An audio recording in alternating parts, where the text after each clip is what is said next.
নমস্কার বন্ধুরা, বাঙালি রান্না করে চলে এলাম আবারও একটা নতুন রেসিপি শেয়ার করব বলে। আজকে বানাচ্ছি কুমড়োর ছক্কা, আর এই রেসিপিটা দেখবার জন্য অনুরোধ রইল। তো প্রথমেই কড়াইয়ে আমি এখানে পটলগুলোকে লাল লাল করে ভেজে নেব। পটলগুলোকে একটু লাল লাল করে ভেজে নিয়ে পটলগুলোকে আগে তুলে নেব। তারপরে এখানে ঝুড়িতে দেখো কুমড়ো আর আলু কেটে রেখেছি। কুমড়ো আর আলুটা কিন্তু ডুমো ডুমো করে কেটে রেখেছি। কুমড়ো আর আলুটা ডুমো করে কেটে সরিয়ে রেখেছি। আর এইদিকে ছোলাটা ভিজিয়ে রেখেছিলাম, কারণ কুমড়োর ছক্কাতে ছোলাটা কিন্তু খুবই জরুরি একটা জিনিস। তো ছোলাটা এখানে ভিজিয়ে রেখেছি। ছোলাটা এইদিকে আমি প্রেশার কুকারে সিদ্ধ করতে বসিয়ে দিলাম। আর এইদিকে দেখো আমার পটলগুলো লাল লাল করে ভাজা হয়ে গেছে। এবার আমি পটলগুলোকে একটা জায়গায় তুলে রেখে দেব। তারপরে আমি এই পটলগুলো ভাজা হয়ে এবার ওই তেলের মধ্যেই আমি ফোড়ন দিলাম হচ্ছে তেজপাতা আর শুকনো লঙ্কা, আর দিলাম সামান্য 1 চামচ মতো পাঁচফোড়ন। এবার একটু ফোড়নটা লাল লাল করে ভাজা হয়ে গেলেই আমি এবার ওর মধ্যে যে কেটে রাখা কুমড়ো আর আলুগুলো ছিল সেগুলো দিয়ে দেব। দিয়ে ভালো করে একটু কষাবো তেলের সঙ্গে ভালো করে কষিয়ে নিয়ে নেব। আর কুমড়োর ছক্কা মানেই আমাদের বাড়িতে আর রুটিটা একটু বেশি করতে হবে, কারণ কুমড়োর ছক্কা আমাদের বাড়িতে সবাই খেতে খুব ভালোবাসে। আর এখানে দেখো আমি 2 থেকে 3টে কাঁচা লঙ্কা চিড়ে দিয়ে দিলাম। কুমড়োর ছক্কাতে আমি কিন্তু এক্সট্রা কোনো মশলা দেব না, শুধু ফোড়নেই যা দিলাম এইটাই। এবার আমি ভেজে রাখা পটলগুলো ওর মধ্যে দিয়ে দিলাম। এবার ভালো করে কষাবো।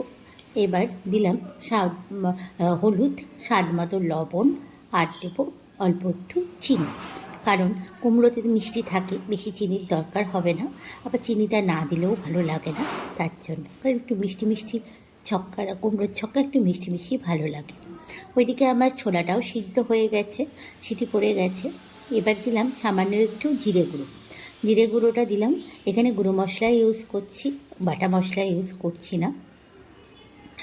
আর এইদিকে ততক্ষণে ওটা ভাজা হচ্ছে, ততক্ষণে আমি ফ্রাই প্যান বসিয়ে দিয়েছি। আর ফ্রাই প্যানের মধ্যে একটা ভাজা মশলা তৈরি করে নেব। দিলাম 1 চামচ জিরে, 1 চামচ ধনে, 1 চামচ দেব হচ্ছে পাঁচফোড়ন, 2টো তেজপাতা দেব, 2টো শুকনো লঙ্কা দেব, আর দেব হচ্ছে সামান্য পরিমাণ 1 চামচ মতো মেথি। এবার সবগুলোকে ভালো করে একদম লো ফ্লেমে ভালো করে একটু নেড়ে নিতে হবে, যাতে মশলাগুলো পুড়ে না যায়। এটা কিন্তু তোমাদের মাথায় রাখতে হবে। আর এই ভাজা মশলাটা যে কোনো নিরামিষ তরকারিতে তোমরা দিয়ে খাবে, দেখবে একটা আলাদা টেস্ট আছে, খুব ভালো।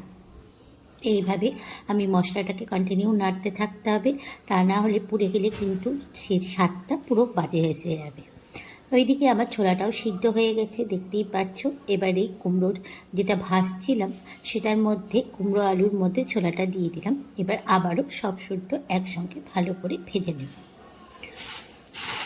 তো আমার এদিকে কষানো হয়ে গেছে, দেখতেই পেলে কুমড়ো আলু সব কষিয়ে নিয়েছি। এবার আমি একটু সামান্য পরিমাণ জল দেবো এটা সিদ্ধ হওয়ার জন্য।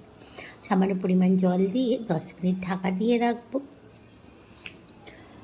আর সবথেকে কিন্তু ভালো লাগে কুমড়োর তরকারি লুচি দিয়ে খেতে, কি তাই তো? কিন্তু আজকে আমাদের লুচি হচ্ছে না, আজকে হচ্ছে রুটিই হবে। এদিকে ভাজা মশলাটাও হয়ে গেছে। ভাজা মশলাটা একটু ঠান্ডা করতে দিয়েছিলাম, আমি কন্টিনিউ নেড়ে বন্ধ করে দিয়েছিলাম গ্যাসটা। আর ভাজা মশলাটাও একটু ঠান্ডা হয়ে গেছে। এবার মিক্সিতে ভালো করে এটাকে গুঁড়ো করে নেব। একদম মিহি করে গুঁড়ো না করলেও চলে, একটু দানা থাকলে কোনো অসুবিধা নেই। তো একটা মিক্সি বোল নিয়ে নিয়েছি, আর মিক্সি বোলের মধ্যে ভাজা মশলাটা গুঁড়ো করে নেব, চলো। আর এইদিকে কুমড়োটাও আমার সিদ্ধ হয়ে গেছে, আলুটাও সিদ্ধ হয়ে গেছে। এবার ওপর থেকে ভাজা মশলাটা ছড়িয়ে দিলাম, দেখতেই পাচ্ছ। আর কালারটাও কতটা সুন্দর এসছে, তোমরা দেখলেই বুঝতে পারছো যে কালারটা কতটা সুন্দর এসছে। তো অলমোস্ট রান্নাটা আমার হয়ে গেছে।